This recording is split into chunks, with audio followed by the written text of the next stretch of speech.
රසීලේ උමුවාරාමා නගරය. එදා සෙනසුරාදා උදෑසනක් හිරුපායන්න ඔන්න මෙන්න තියෙද්දී මුළු නගරයම නිශ්ශබ්දයි.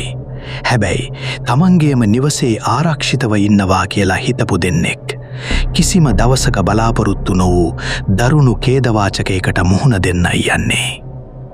1986 වසරේ දෙසැම්බර් 20 වෙනිදා 22 හැවිරිදි ෂර්ලි ඩුනාසිමෙන්ටෝ සහ ඇගේ පෙම්වතා ඒ කියන්නේ 26 හැවිරිදි ජූලියෝ සීසර් ෂර්ලිගේ ගෙදරින් එළියට බහිද්දී තරුණයෝ 3 දෙනෙක් ඔවුන් ගාවට එනවා.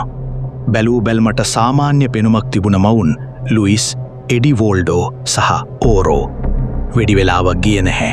ඔවුන් මේ යුවලව බලහත්කාරයෙන් වාහනයකට දාගන්නවා. ඊළඟට සිද්ධ වුණු දෙයින් මුළු නගරයක්ම කම්පනයට පත්වෙනවා.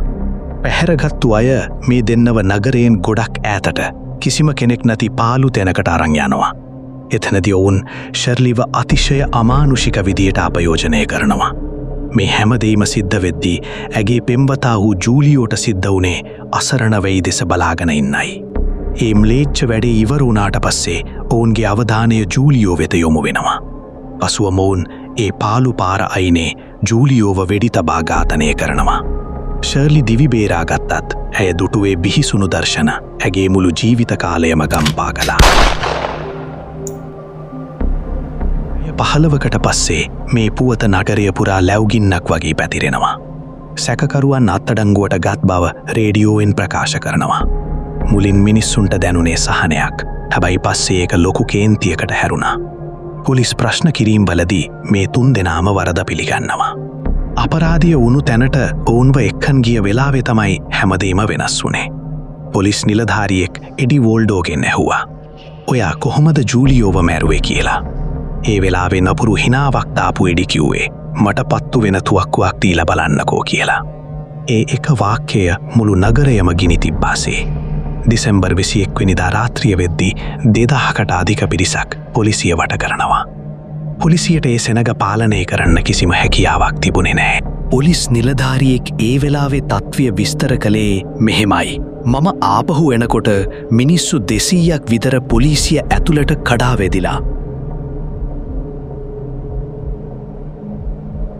කරලා දොරවල් කඩලා මම දැක්කා මිනිස්සු පොරෝ සහ අලවංගු අරන් ඇතුළට යන්න හදනවා. අපි උපරිම උත්සාහ කළා ඔවුන්ව නවත්තන්න.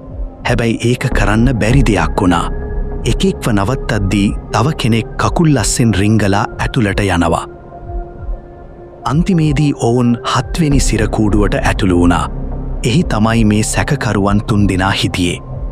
පොලිසිය ඔවුන්ව බේරගන්න සෑහෙන සටනක් දුන්නත් ජනතාව මේ 3 දෙනාව එළියට ඇදලා ගත්තා. එළියට ගත්තු ගමන් පහර දීමට පටන් ගත්තා. ගල් වලින් පයින් සහ අතින් ඔවුන්ට අමානුෂික විදියට ගැහුවා. මිනිමරුවන්ව වාහනවල ගැට ගහලා නගරේ ප්‍රධාන වීදි දිගේ ඇදගෙන ගියා. සානේ මිගෙල් රෆා චතුරස්‍රයේදී ඔවුන්ගේ සිරුරු ගොඩ ගසා ගැසොලින් දමා ගිනි තැබ්බුවා. නගරේ බලධාරීන් කිව්වේ මේ වැඩේට සම්බන්ධ හැමෝටම දඬුවම් දෙනවා කියලා. හැබැයි මෙතනදී ලොකු ගැටලුවක් මතු වුණා. 100 ගණනක් මිනිස්සු මේකට සම්බන්ධ වුණු නිසා ඇත්තටම මාරක පහර දුන්නේ කවුද කියලා හොයාගන්න බැරි වුණා. 1987 දී කීප දෙනෙක්ට නඩු පැවරුවත් ඒ මිනිමැරුම් චෝදනාවට නෙවෙයි. අවසානයේ වස ගණනාවක් තිස්සේ ඇදුණු මේ නඩුව සාක්ෂි නැතිකම නිසාම වැහිලා ගියා.